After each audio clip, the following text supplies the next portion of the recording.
Hello guys, welcome again to MK's Biovision botany classes. आज हम लोग बॉटनी सब्सिडियरी में बैट्रोस्पर्मम यानी जो कि रेड एल्गी में आता है इसको पढ़ेंगे। बैट्रोस्पर्मम इसको हम फ्रॉग स्पॉन निक नेम है इसका, फ्रॉग स्पॉन के नाम से भी जानते हैं।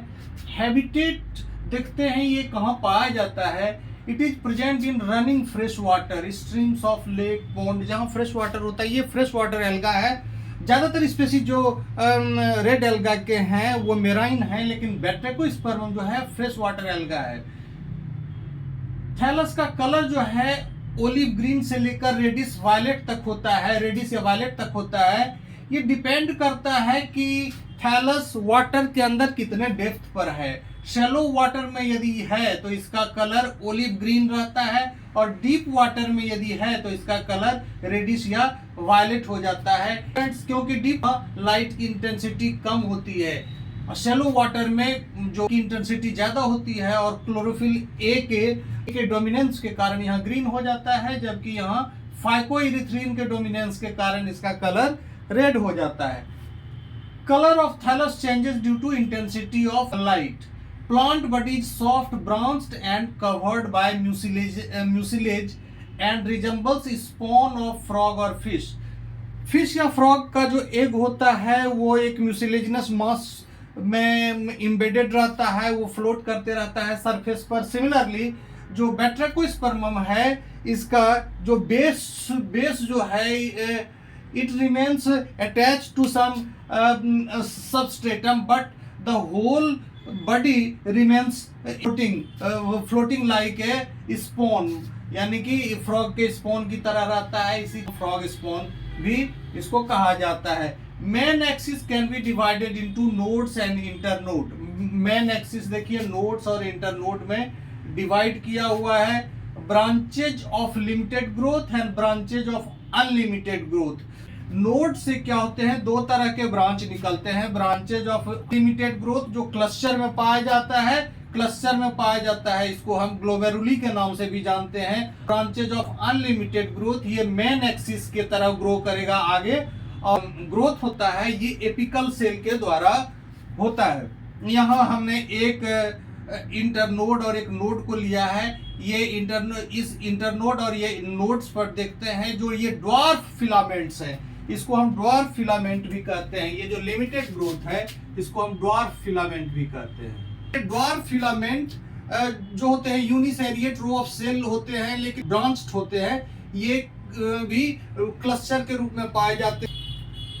From the nodes arises two types of branches. Branches of limited growth arise in cluster and form glomeruli. Branches of unlimited growth resembles main axis and bears nodes and internodes. जो ये unlimited growth वाले हैं इसमें nodes और internodes पाए जाते हैं। Cell में क्या क्या रहता है?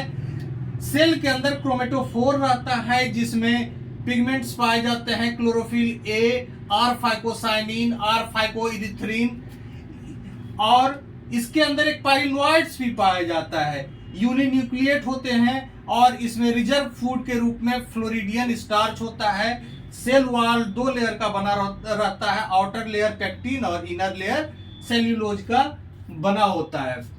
इसके ग्रोथ में हम देखते हैं कि एपिकल सेल से होता है, चाहे ये ब्रांचेज ऑफ अनलिमिटेड ग्रोथ पर हो या मेन एक्सिस पर हो।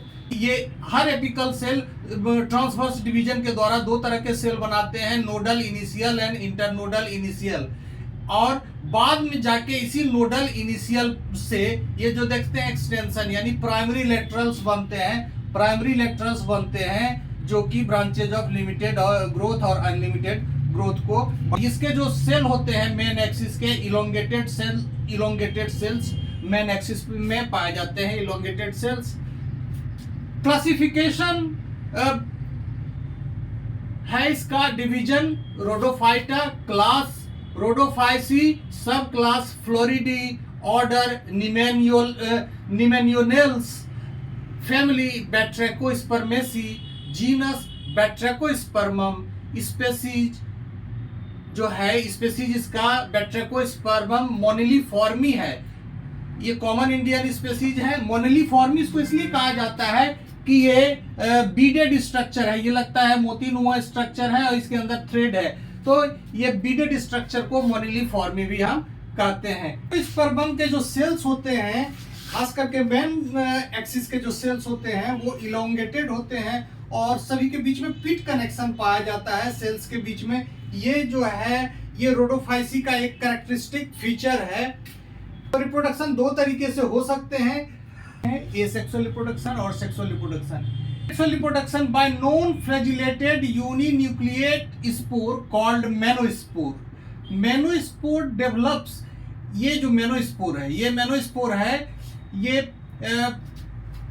पोस्ट फर्टिलाइजेशन चेंज के बाद डेवलप होता है। Spores called monospore. Monospore develop singly within मेनोस्पोरेंजिया।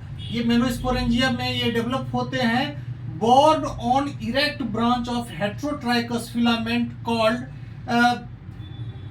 कैंट्रेंसिया stage after sexual reproduction. यानी कि सेक्सुअल रिप्रोडक्शन के बाद का ये एक जुवेनाइल स्टेज होता है जिसमें मेनोस्पोर का फॉर्मेशन होता है और इस स्टेज को हम कैंट्रेंसिया स्टेज कहते हैं। ये बड़ा ही इंपॉर्टेंट है और इस पर अक्सर शॉर्ट नोट्स भी पूछा जाता है कि व्हाट इज कैंट्रेंसिया स्टेज।